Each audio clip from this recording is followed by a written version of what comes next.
Hello, this is Nicholas Geek, and as you can see behind me, the room's kind of a mess because I've been rearranging the books of my bookshelves and stuff. And yeah, it's a mess, but you know what was not a mess? This week's Doctor Who episode.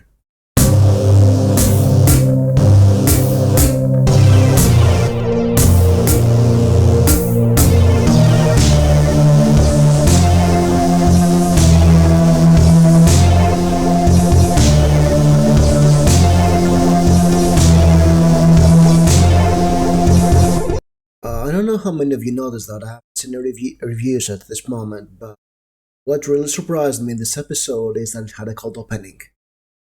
We have uh, Percy Shelley, Mary Shelley, um, Lord Byron. They're telling good tales in the dark in Villa Diodati in Switzerland. Or was it Italy? Was the night Frankenstein was about to be written? Then the door knocks. Here comes Doctor on the farm, and then the titles fall. And just this little detail, just this cold opening, gave this episode so much energy because you start with a hook. You know what's about, you know what's happening, and then you have titles and better because you say, "Oh, cool, the Doctor is here. We'll have an adventure." It was so good. That's my constant complaint about season 11 and 12. No cold openings.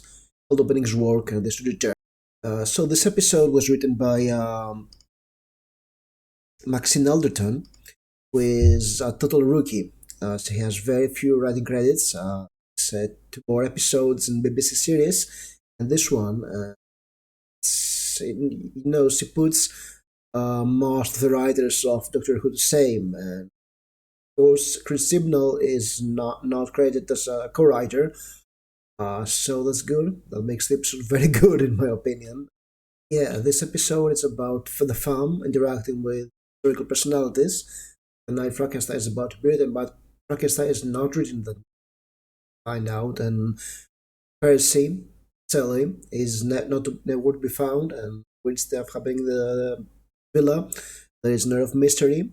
The guests and the farm split, and they get lost because the corridors lead back one another. It's very Escher house, and they're going through doors and returning back, and they're lost, and all kind of stuff. It was really fun. I was complaining about the previous episode that they try to establish way too many characters, and here we have not as many characters, but they're already established. The companions are the companions. They're characters. They do stuff. Of course, everybody's everybody.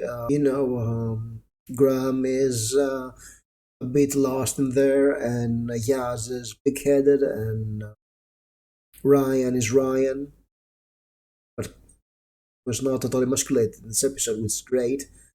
He was a bit of a buffoon, but a charming buffoon.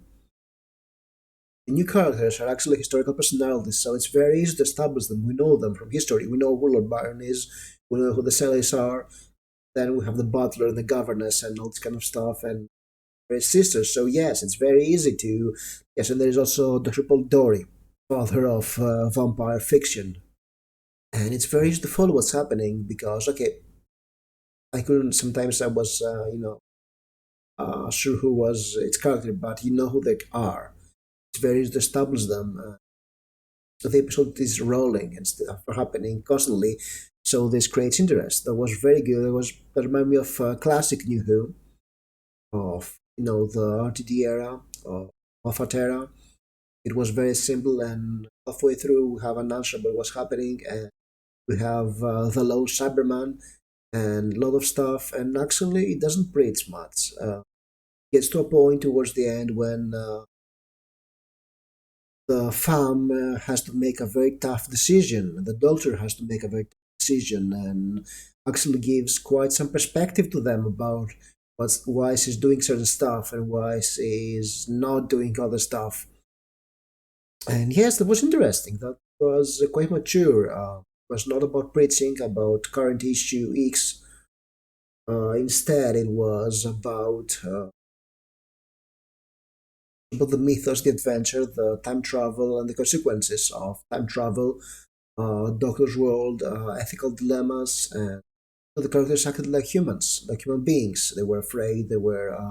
Yes, it was a funny, fun episode, and there's quite a some interesting hook with the next episode, as well as with the major arc, Hamlet Child. The segment it sort of feels like a two-parter shorts because it ties directly to the very next episode, and that's something that should be done. It's quite interesting.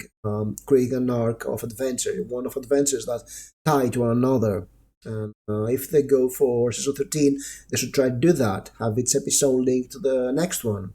I mean, they did that. They've been doing that since episode 5.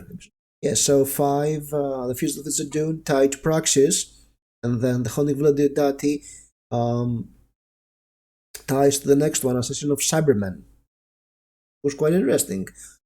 Yes, I was very pleased with this episode, and was good old fun Doctor Who, and that's what I want from the series. And you should do more episodes like that. So, what do you think about this episode? Do you like it or not? Leave a comment, like this video, subscribe if you want more Who and geeky reviews, and I'll see you soon with another video. Thank you for watching.